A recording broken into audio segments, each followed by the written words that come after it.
Is to Madam Ellen Johnson Sirleaf, President of the Republic of Liberia, in her capacity as co-chair of the high-level panel of the post-2015 MPG. I am from the private sector. This is my first foray into development economics. I know a lot about price theory, very little about the development economics, but the last 8 months of my life have been very fascinating. I was one of those guys who thought that people who were involved in development had a lot of meetings, 3 martini lunches, and went home. But I've grown to respect all of you in development economics, working for these different multilateral institutions.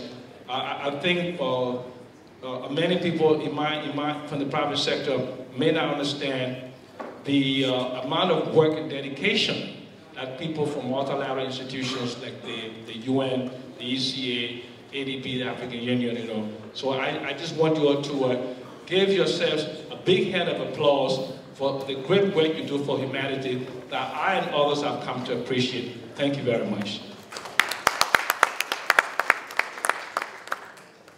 Before I go into this, I just want to keep reminding people the 3 recurring themes of the post-2015 development agenda should be based upon the following, which is inclusive growth. What does inclusive growth mean? Social cohesion and environmental sustainability. We've been hearing a lot, and these are the issues that will determine the success or failure of the post-2015 dispensation. Now I have the distinct opportunity to introduce to you Mr. Ayodele Udesola, who is the MDG advisor of the Regional Bureau for Africa. He will make a presentation on the findings of the national consultations on the post-2015 development agenda. Ladies and gentlemen, colleagues, Mr. Udesola. Thank you very much.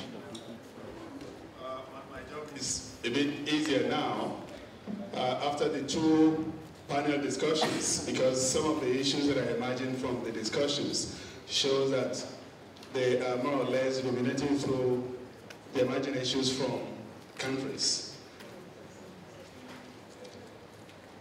The focus of presentation will be like this. Where are we in Africa on the national consultation? What are the emerging issues from countries? Any lessons from the process so far? And what are the next steps?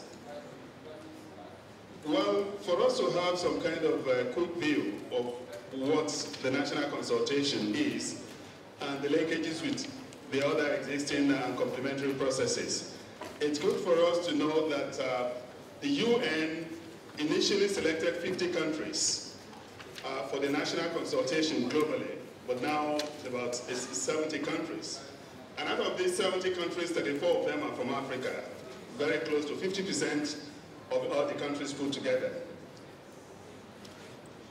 Well, the issue that is emerging is that there are different processes across the regions, not only in Africa. It is not only through the national consultations that these issues are emerging from. There are the regional consultations, this is one of them, and there are a number of other consultations that are going on, and we've heard from our colleagues from civil society organizations in terms of what they've done so far. Again, we have what we call the 11th